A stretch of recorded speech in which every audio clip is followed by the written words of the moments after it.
BJP ಬೆನ್ನಲ್ಲೇ ಈಗ ಕಾಂಗ್ರೆಸ್ನಲ್ಲೂ ಕೂಡ ಶುರುವಾಗ್ತಾ ಇದೆ ಬಿಗ್ ಫೈಟ್.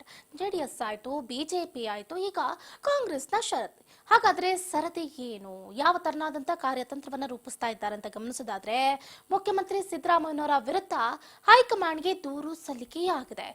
ಸಿಎಂ ಸಿದ್ದರಾಮಯ್ಯ ಅಭಿಮಾನಿಗಳಿಗೆ ಶಾಕ್ ಅನ್ನ ಕೊಟ್ಟಿದೆ ಆ ಪತ್ರ. ಹಾಗಾದ್ರೆ ಆ ಪತ್ರದಲ್ಲಿ ಏನಿದೆ?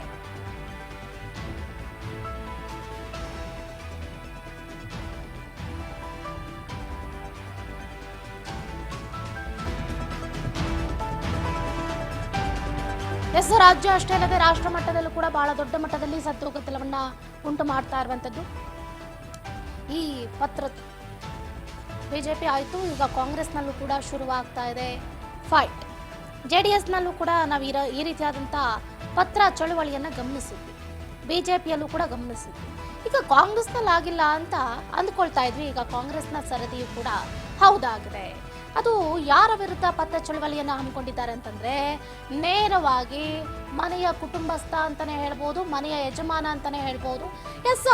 ಕಾಂಗ್ರೆಸ್ನ ಮುಖ್ಯಮಂತ್ರಿಗಳಾದಂಥ ಸಿದ್ದರಾಮಯ್ಯನವರ ವಿರುದ್ಧನೇ ಈಗ ಹೈಕಮಾಂಡ್ಗೆ ದೂರನ್ನ ಸಲ್ಲಿಸಲಾಗಿದೆ. ಸಿಎಂ ಸಿದ್ದರಾಮಯ್ಯ ಅಭಿಮಾನಿಗಳಿಗೆ ಶಾಕ್ ಅನ್ನ ಕೊಟ್ಟಿದೆ ಆ ಪತ್ರ.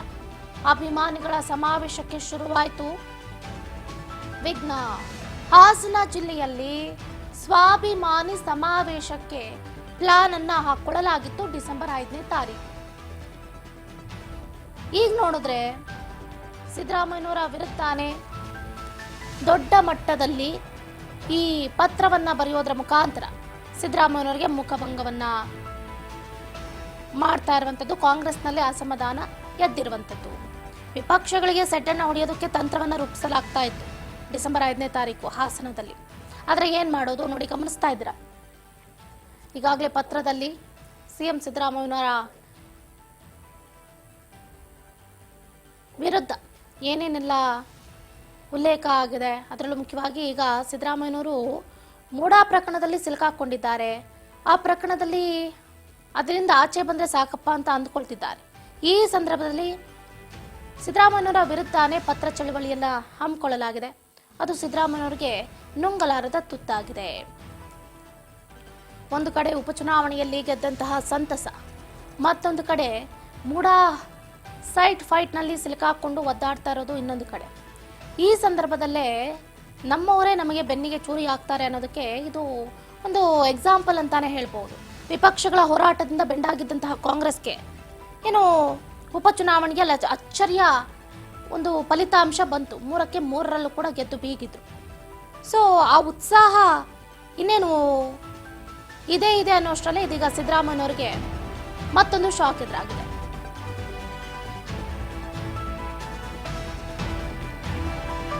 ಇವತ್ತು ಸಿದ್ದರಾಮೋತ್ಸವ ಮಾದರಿ ಸಿಎಂ ಶಕ್ತಿ ಪ್ರದರ್ಶನವನ್ನ ಮಾಡುವುದಕ್ಕೆ ಮುಂದಾಗ್ತಾ ಇದ್ದಾರೆ. ಪಕ್ಷದ ವೇದಿಕೆಯಲ್ಲಿ ಕಾರ್ಯಕ್ರಮ ಮಾಡಿದ್ರೆ ಪಕ್ಷಕ್ಕೆ ಶಕ್ತಿ ಬರುತ್ತೆ ಅನ್ನುವಂತ ಒಂದು ನಂಬಿಕೆ ಇದೆ. ಅಹಿಂದ ಹೆಸರಿನಲ್ಲಿ, ಅದರಲ್ಲೂ ಮುಖ್ಯವಾಗಿ ಅಹಿಂದ ಹೆಸರಿನಲ್ಲಿ ಜನರನ್ನ ಸೆಳೆಯೋದಕ್ಕೆ ಪ್ರಯತ್ನ ನಡೀತಾ ಇದೆ.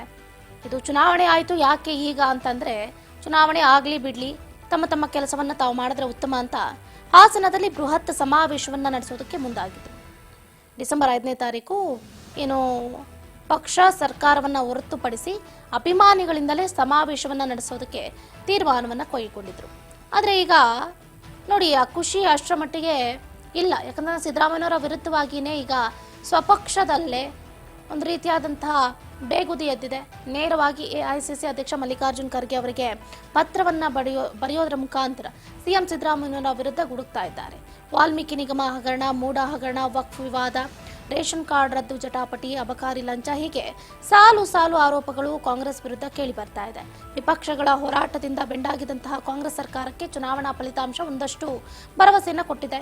ಪಕ್ಷಕ್ಕೆ ಹೊಸ ಉತ್ಸಾಹ ದೊರೀತಾ ಇದೆ ಅನ್ನುವಷ್ಟರಲ್ಲೇ ಸಿದ್ದರಾಮಯ್ಯ ಅಭಿಮಾನಿಗಳ ಹೆಸರಲ್ಲಿ ಅವರ ಬೆಂಬಲಿಗರ ಸಚಿವರು ಹಾಸನದಲ್ಲಿ ಬೃಹತ್ ಸಮಾವೇಶವನ್ನ ನಡೆಸೋದಕ್ಕೆ ಸಜ್ಜಾಗಿದ್ರು. ಡಿಸೆಂಬರ್ 5ನೇ ತಾರೀಕು ಸರ್ಕಾರವನ್ನ ಹೊರತುಪಡಿಸಿ ಅಭಿಮಾನಿಗಳಿಂದಲೇ ಸಮಾವೇಶವನ್ನ ನಡೆಸೋದಕ್ಕೆ ತೀರ್ಮಾನಿಸಿದ್ರು. ಹಾಸನದಲ್ಲಿ ಇವತ್ತು ಸಿಎಂ ಸಿದ್ದರಾಮಯ್ಯನವರ ಆಪ್ತ ವಲಯದ 4 ಸಚಿವರು, ಅವರ ಪುತ್ರ ಯತೀಂದ್ರ ಸೇರಿದಂತೆ ಹಲವು ಕಾಂಗ್ರೆಸ್ ನಾಯಕರು ಜಂಟಿಯಾಗಿ ಸಭೆಯನ್ನ ನಡೆಸಿದ್ರು. ಆ ಸಂದರ್ಭದಲ್ಲಿ ಘೋಷಣೆಯನ್ನ ಮಾಡಿದ್ದಾರೆ. ಎಸ್ ಕಾಂಗ್ರೆಸ್ ಕಾರ್ಯಕರ್ತರ ದೂರಿಗೆ ಸಿಎಂ ಡಿಕೆ ಶಿವಕುಮಾರ್ ಅವರು ರಿಯಾಕ್ಟ್ ಮಾಡಿದ್ದಾರೆ. ಕಾಂಗ್ರೆಸ್ ಕಾರ್ಯಕರ್ತರ ದೂರಿನ ಬಗ್ಗೆ ನನಗೆ ಮಾಹಿತಿ ಅಷ್ಟಿಲ್ಲ. ದೆಹಲಿಯಲ್ಲೇ ಹೇಳಿಕೆಯನ್ನು ಕೊಟ್ಟಿದ್ದಾರೆ ಕೆಪಿಸಿಸಿ ಅಧ್ಯಕ್ಷ ಡಿಕೆ ಶಿವಕುಮಾರ್ ಅವರು. ಕಾರ್ಯಕ್ರಮದ ಬಗ್ಗೆ ಗೊತ್ತು, ಆದರೆ ದೂರಿನ ಬಗ್ಗೆ ನನಗೆ ಗೊತ್ತಿಲ್ಲ. ಅದರ ಬಗ್ಗೆ ನಾನು ತಿಳ್ಕೋಬೇಕಾಗಿದೆ. ಸುಮ್ಮನೆ ತಿಳಿದೇನೆ ನಾನು ಮಾತಾಡೋದಕ್ಕಾಗೋದಿಲ್ಲ ಅಂತ ದೆಹಲಿಯಲ್ಲಿ ಕೆಪಿಸಿಸಿ ಅಧ್ಯಕ್ಷ ಡಿಕೆ ಶಿವಕುಮಾರ್ ಅವರು ಪ್ರತಿಕ್ರಿಯೆಯನ್ನ ಕೊಟ್ಟಿರುವಂತದ್ದು.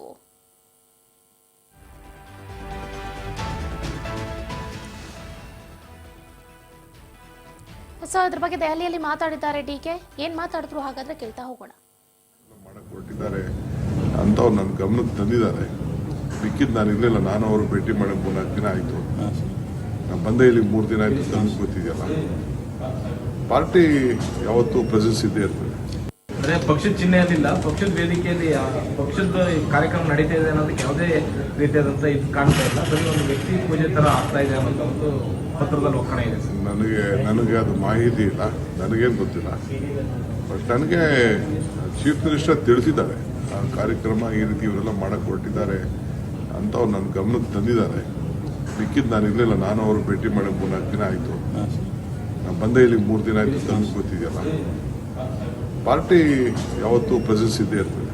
ಅಂದ್ರೆ ಪಕ್ಷದ ಚಿಹ್ನೆಯಲ್ಲಿಲ್ಲ, ಪಕ್ಷದ ವೇದಿಕೆಯಲ್ಲಿ ಪಕ್ಷದ ಕಾರ್ಯಕ್ರಮ ನಡೀತಾ ಇದೆ ಅನ್ನೋದಕ್ಕೆ ಯಾವುದೇ ರೀತಿಯಾದಂತ ಇದು ಕಾಣ್ತಾ ಇಲ್ಲ. ಬರೀ ಒಂದು ವ್ಯಕ್ತಿ ಪೂಜೆ ತರ ಆಗ್ತಾ ಇದೆ ಅನ್ನೋ ಒಂದು ಪತ್ರದಲ್ಲಿ ಒಕ್ಕಣೆ ಇದೆ.